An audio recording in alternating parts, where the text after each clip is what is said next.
कमजोरियां होती हैं।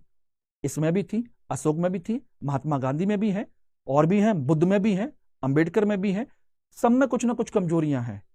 वो कमजोरियां जो होती हैं हमारे और आपके परिप्रेक्ष्य में होती हैं, हम किसी चीज को कैसे लेते हैं, ठीक है ना। इसमें भी है, मैं ये नहीं कह रहा हूं कि ये बिल्कुल सबसे कहा जाए कि बिल्कुल महान है, इसमें कोई कमी नहीं है, ऐसा नहीं है भाई, ऐसा नहीं है, इसमें भी है।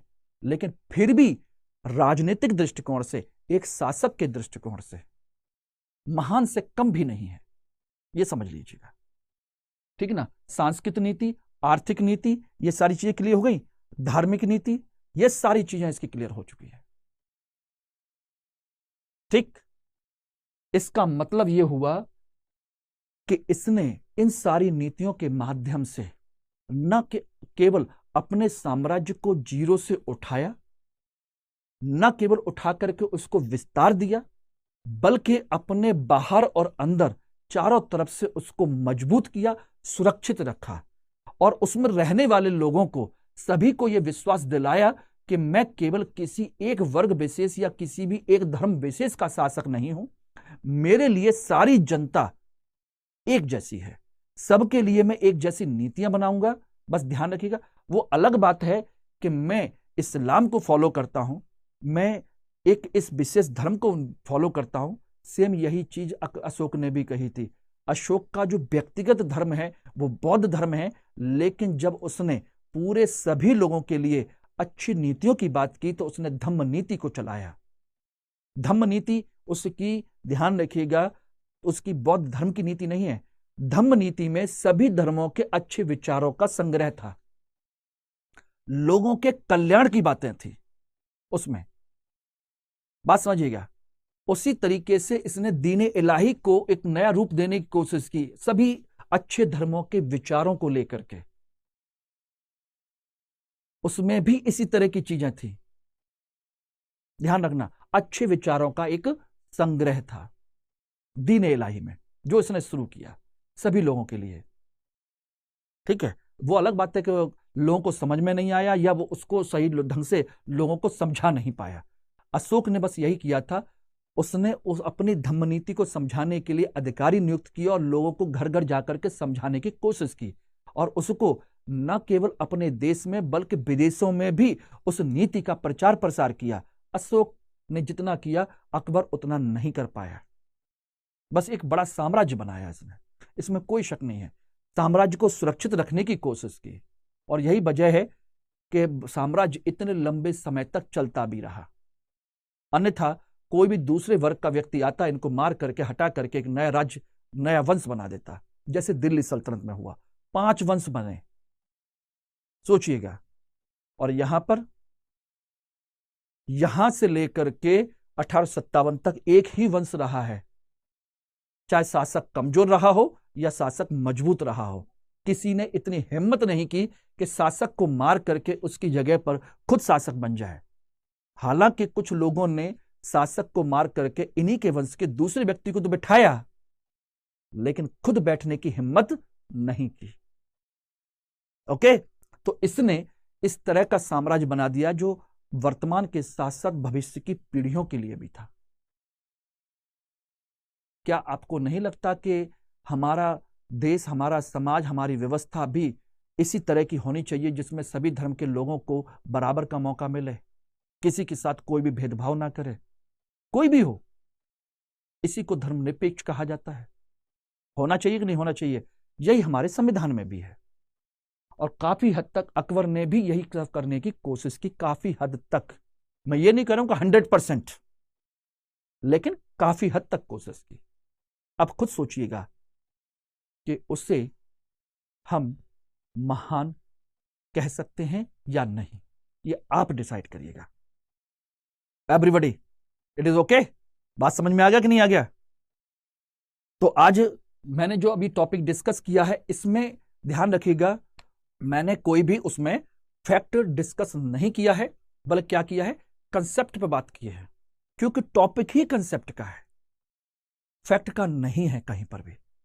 और जहां पर फैक्ट का है, कुछ कुछ चीजें मैंने आपको दी हैं फैक्ट के लिए। अब जो हम बात करेंगे एग्जाम के दृष्टिकोण से, वो तो है ही, इसमें भी बहुत अच्छा है, मेंस के लिए और इंटरव्यू के लिए आप अच्छा टॉपिक तैयार कर सकते हैं, अपने अकबर के बारे में एक समझ विकसित कर सकते हैं, ठीक है ना।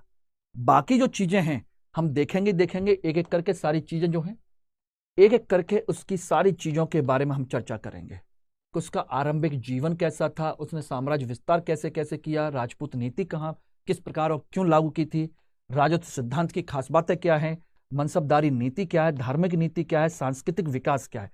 ध्यान रखिएगा सारे क्वेश्चन प्री और मेंस के यहां से बनेंगे ही बनेंगे, और इन्हीं नीतियों के आधार पर ही वह ये बनने की कोशिश करता है।